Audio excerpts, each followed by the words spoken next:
Nous sommes là réunis aujourd'hui, maire du département de Tivaouane, dans un cadre que nous voulons formel et que nous allons baptiser cadre de concertation des maires de la commune, des maires du département de Tivaouane, pour mettre en place un cadre de concertation entre les maires du département de Tivaouane. C'est le premier point, mise en place d'un cadre de concertation entre les maires du département de Tivaouane. C'est l'objet de notre réunion aujourd'hui. Nous avons abordé différents points, parmi lesquels la préparation de la venue du président de la République dans le département, afin de lui donner une fine lecture des problèmes liés au développement des communes.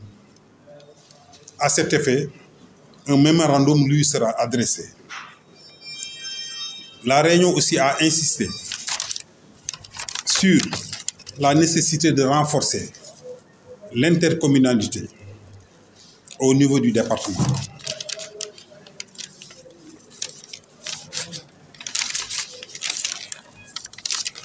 Voilà les 3 points qui ont été développés au courant de notre réunion. La mise en place d'un cadre de concertation entre les différents maires, la préparation de la venue du président de la République dans le département afin de lui donner une fine lecture des problèmes liés au développement des communes et enfin développer l'intercommunalité. Nous avons mis en place un bureau pour coordonner tout cela. Le bureau, les maires, l'ensemble des maires ont désigné à l'unanimité M. Diop-Sy, maire de Tivaouane, comme président de ce cadre, du cadre de concertation des maires du département de Tivaouane. Donc, M. Diop-Sy a été désigné président du cadre. Les maires ont choisi M. Cheikh Sall, en ma modeste personne, maire de Meouane, comme vice-président du cadre. M. Lazare Thiaw, maire de Pambal, comme deuxième vice-président. Et Mor Sow de Mbayène comme troisième vice-président. Les maires ont choisi M. le docteur Magad Wade, maire de la commune de Méké, comme secrétaire général. M. Modou Fall, maire de la commune de Koul, comme premier vice-président du secrétaire général. M. Yves Lamine Sissé, maire de Morolan, comme secrétaire général adjoint. Et enfin, Abdallah Tal, maire de Mboro, comme aussi secrétaire général adjoint. Nous avons choisi comme trésorier général Magour Khan, maire de Darou Khoudoss. Ousmane Sarr,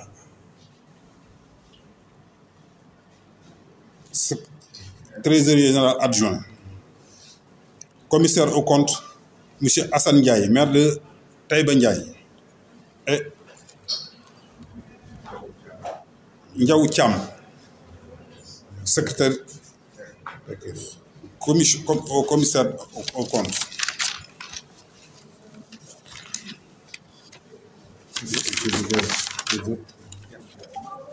Et je crois que nous allons vous donner ultérieurement une liste complète du bureau qui va présider aux destinées des maires du département du Tivaouane. Donc, ce que j'ai à vous dire comme préliminaire, et je vous remercie. Et je reste à votre disposition.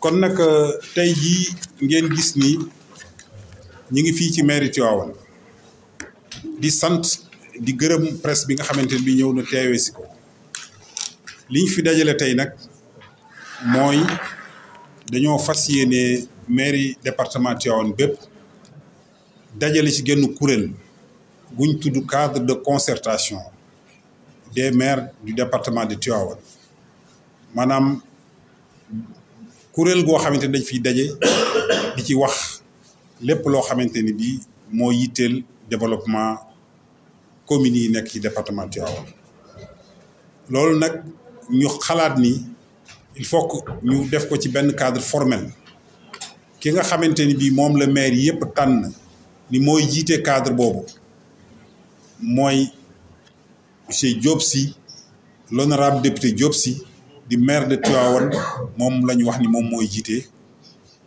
maire yi nekk ci département Tivaouane mi ngi nii par exemple maire yi tamit décidé ni man Cheikh Sall man la ñuy toftal ci Diop Sy ma doon premier vice-président bi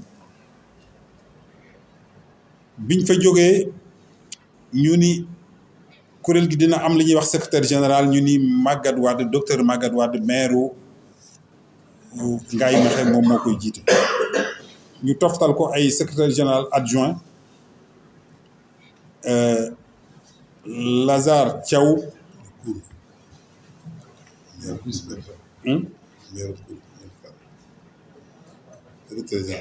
secrétaire général d'abord Moudou Fall mooy premier adjoint après ñu wax Lazare Thiaw ak Mor Sow ñoom ñoo topp ci moom biñ ci jógee ñu wut un trésorier général ñu def ko Magor Kane maire Darou Khoudoss Ousmane Sarr topp ci moom commissaire au compte ñu jël Assane Ndiaye ak Ndiaw Thiam ci tamit secrétaire général yi ñu ngi ci fàtte lim Abdallah Tall aussi ci la bokk mooy maire Mboro ak Yves Lamine Ciss lii daal lañu amoon mani leen buñ ko gënee tënk dinañ ko gën a détaillé jox leen ko ku ci nekk ba mu gën a mat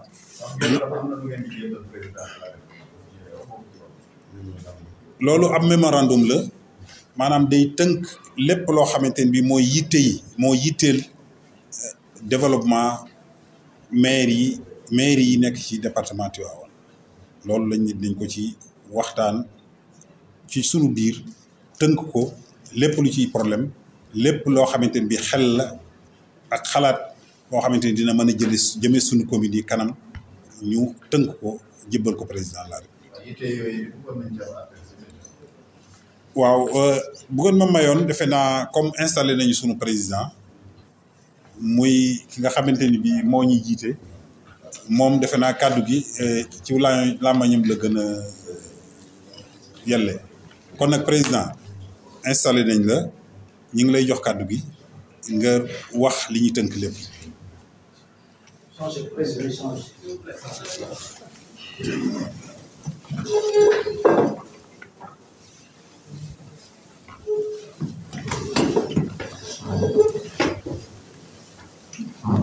asalaamaaleykum mbooloo mi ñu ngi remercier l'ensemble des journalistes yi nga xam ne tey teew nañu di remercier nag sama naataango maire yi nga xamee ni ñoo fi nekk di leen sant ci jiital bi ñu ma jiital ci li nga xamee ni mooy suñu yitte mooy toppatoo population mooy lijjanti problème mu population ndax boo nekkee maire mooy da nga war a lijjanti mbiru population donc ñun ñi nga xam ne askan bi rek mooy suñu soxla mooy suñu yitte daje bi nag li ko yitteel mooy dañu bëggoon déjà am benn cadre boo xam ne dinañ ci mën a waxtaan pour indi benn solidarité entre ñun maire yi parce que léeg-léeg saak maire bi am problème ci département bi la nekk moom kenn rek mu nekk ci lijjanti ko te keneen am pexe pour mun ko ci jàppale te du ko jàppale ñu bëgg nag maire yëpp benn problème bu nekk ci benn commune bu nekk day nekk problème mu ñëpp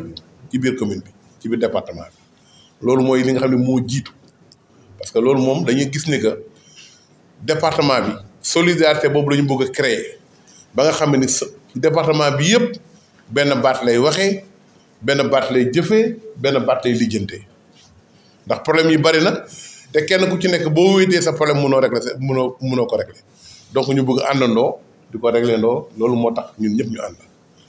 beneen bi ci des mooy dañuy wax ne que président daf fi war a ñëw ci mois de février entre le 6 et le 9 février comme nañ ko dégg comme ñëpp mu génn conseil des ministres ñu ne ñun de du ñu xaar ba mu agsi ñuy doog a wax lan moo ñu métti dañu bëgg nag balaa dara xew mu waxanteeg ñun ñu wax ko yan problème la ñuy dund déjà ci biir département bi ak lan moo fi am ak lan moo fi ñàkk ndax aussi am na yu bari yoo xam ni am na fi mais li fi ñàkk tamit bari na lool problème yi nga xam ne moom lañ am aussi yëpp ñu waxtaane ko ak moom mais loolu moo tax ñu ne dañuy def mémorandum mënuñu détailler li nga xam ni moom la ñu soxla yëpp mais dañ ko def ci këyit commune par commune ñu ne commune bii kat soxla nañ fi ndox amul ndox commune bi soxla nañ fi tali amul tali commune bi soxla nañ fi piste amul piste ainsi de suite commune bi soxla nañ fa telle infrastructure fii telle infrastructure fii bëgg nañ fa école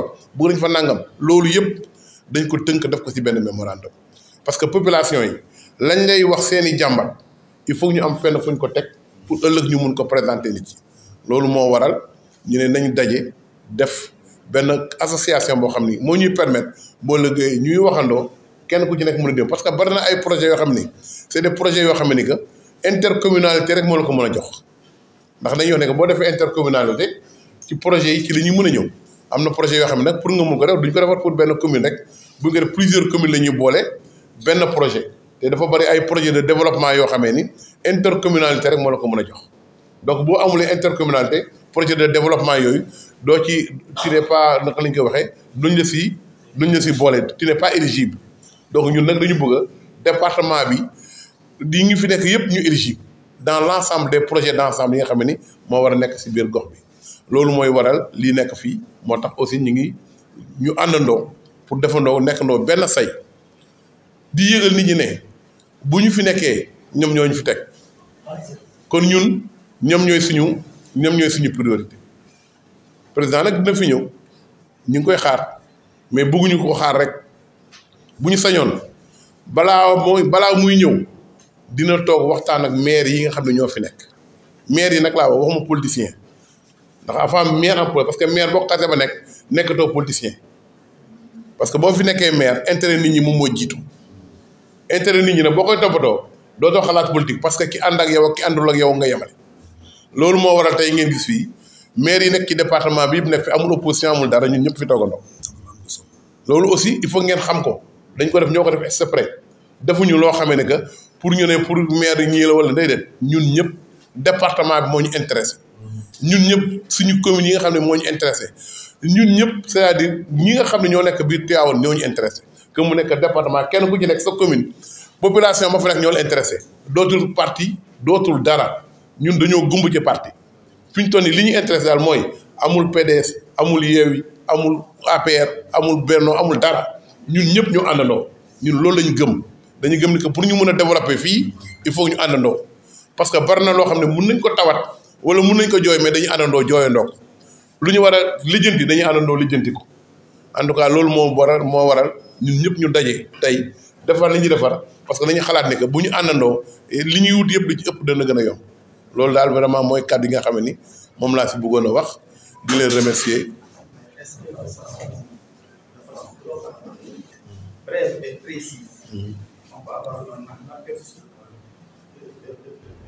des points saillants de vos doléances, c'est-à-dire des doléances qui tournent autour des problèmes de population.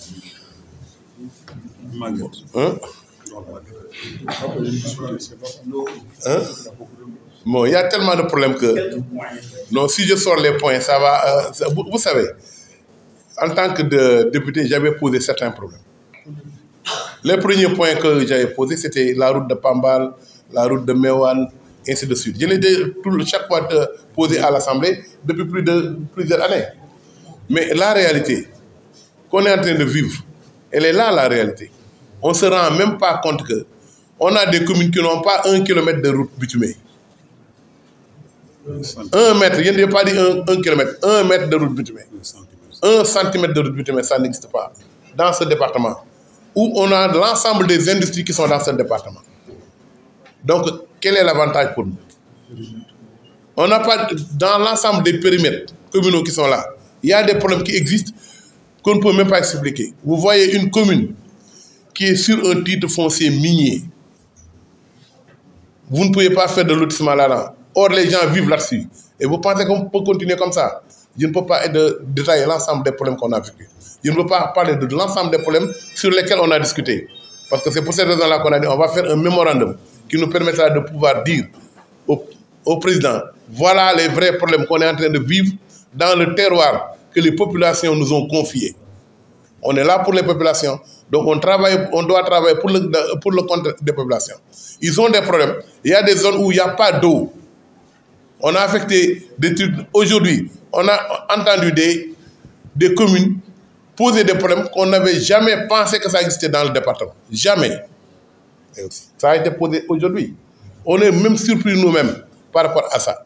Donc c'est des problèmes qu'il faut poser. Mais on les posera d'une manière élégante, d'une manière normale. Parce que c'est ça qu'on connaît. C'est-à-dire, l'État est là pour nous encadrer, pour nous aider. On est obligé, nous aussi, de poser les problèmes qui vont servir pour le compte des populations. C'est ça, c'est pour cette raison-là qu'on a créé ce cadre, hein, pour pouvoir discuter sur l'ensemble des problèmes qui vont exister demain. On n'a pas de problème particulier. On n'est pas focalisé sur telle ou telle chose. On est focalisé sur l'ensemble des problèmes des populations. C'est pour cette raison-là qu'on est là. Maintenant, le président doit venir ici pour faire un conseil interministériel. C'est pour pouvoir dire, demain, je vais investir l'État va investir dans tel secteur, dans tel secteur. Nous, on est là pour l'aiguillonner, pour lui dire que les populations, au lieu d'avoir une route ici, ils préfèrent avoir de l'eau. Au lieu d'avoir de l'eau ici, ils préfèrent avoir une route. Et ainsi de suite. Donc, vraiment, c'est des trucs. Les communes de Mbayenne, quand on vous dit que c'est dans le truc, dans le département, vous dites que ce n'est pas possible. Il y a tellement de choses qu'on ne peut même pas dire. Aujourd'hui, c'est aujourd'hui qu'on a su que Dangote fait partie de la commune dans le département de Tivaouane. Oui, c'est des problèmes qu'on ne peut pas expliquer tous. On ne peut pas tout dire. On ne peut pas tout dire. Hein? La route Ngaï-Kilmaha et ainsi de suite. Qu'est-ce que vous voulez qu'on fasse? On ne peut pas se taire. On est obligé de parler. Ngaï cool, tout le monde. C'est-à-dire, on est tous là. On ne peut pas. Si on commence à citer déjà des coins, on ne va pas se lever ici. On va continuer. C'est-à-dire, s'il vous plaît, on va refaire. Attendez, s'il vous plaît. C'est-à-dire, si vous posez les questions ensemble, je n'entendrai même pas ce que vous allez dire. Maintenant, je vais vous dire une chose. Il y a des projets qui existent comment s'appelle-t-il, à Morolan. Mais c'est des projets qui sont là pour aider les jeunes, aider les jeunes pour les populations. Il y a 2000 jeunes qui travaillent là-bas dans les projets. On veut que ces projets-là, l'ensemble des jeunes, qu'on puisse le démultiplier dans l'ensemble des communes. Et pour ça, c'est parce qu'ils le font depuis quoi? Depuis 5 ans, 6 ans, 7 ans. Il y a des résultats palpants qui sont là. Ça sert aux populations, ça sert aux jeunes. Les gens, ils ont du boulot. Donc, il nous faut refaire encore le tissu économique du département. Le tissu économique du département n'existe pas. Actuellement, vous allez voir, on nous dit que dans ce département, on fait de l'agriculture. L'agriculture qu'on fait, tout ce qui est fruits et légumes, c'est ici. Est-ce qu'on a un seul magasin de chambres froides qui existe dans cette zone? Hein? On n'a pas des unités de transformation. On n'a pas de chambres froides. C'est des problèmes qu'il faut qu'on pose. On ne peut pas seulement dire que le président est bien ici et tout le monde se met en train de dire que non. On est là parce qu'on veut aider les populations. Il faut qu'on pose les problèmes des populations. C'est la seule chose pour laquelle on a fait cette réunion, pour au moins que ça aide. Voilà, Monsieur le Président, après avoir mis ce cadre de concertation des maires du département, j'aimerais savoir comment vous entendez travailler avec le conseil départemental. Le conseil départemental en fait partie. Le conseil départemental, aujourd'hui, Sénou n'est pas là, parce que tout simplement, elle est au Bénin, elle était au courant de la réunion. Il n'y a pas une personne qui est élue qui n'est pas au courant de cette réunion. Il n'y a pas d'exception. Ici, il n'y a pas d'exception là-dedans. Nous, on ne jure pas, on jure. Elle est responsable du département, elle fait partie du cadre de concertation. Ça, c'est clair. Il n'y a pas de... Vous savez, attendez, je vais vous dire quelque chose.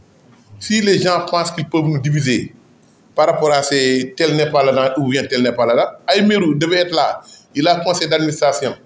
Aujourd'hui, comment ça veut dire, c'est pour cette raison-là que Aymérou n'est pas là. Hein? Il y a l'autre là, Tal, je pense que c'est ça. Hein?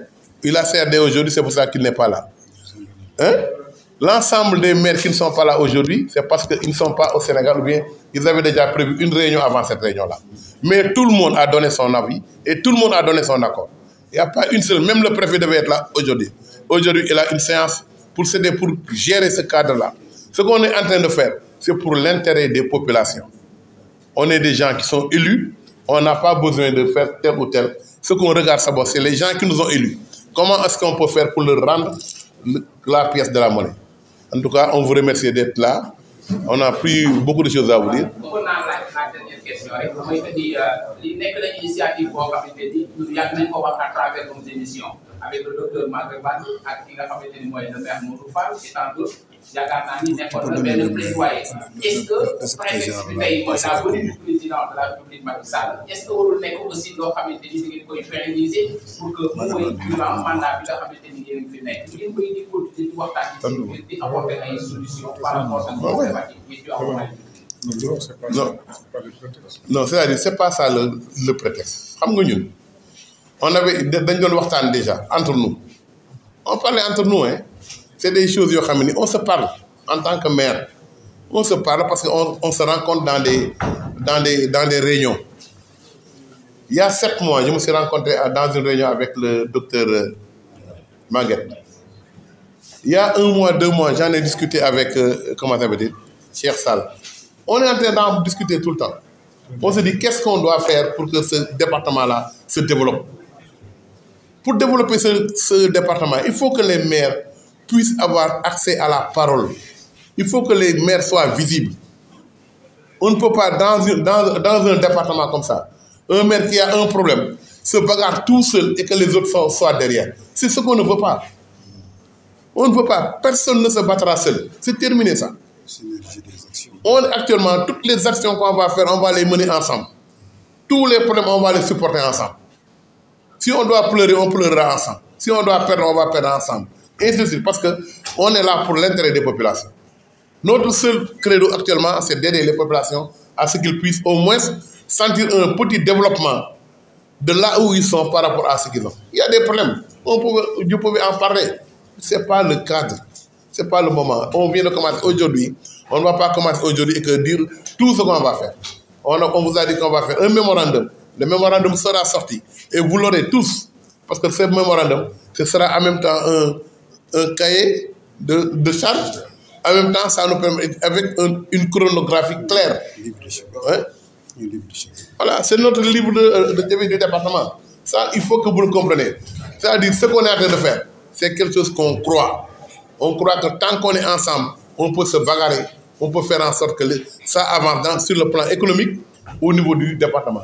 C'est un département qui doit s'envoler, il faut que ça s'envole. Que ça plaise ou pas, c'est comme ça. Mais ça demande de la volonté, ça demande de la disponibilité, ça demande un travail et ça, on le fera ensemble. Et je pense que tout ce qu'on fera, on le fera ensemble. Ça aussi, Dieu vous remercie. On a plus. Merci.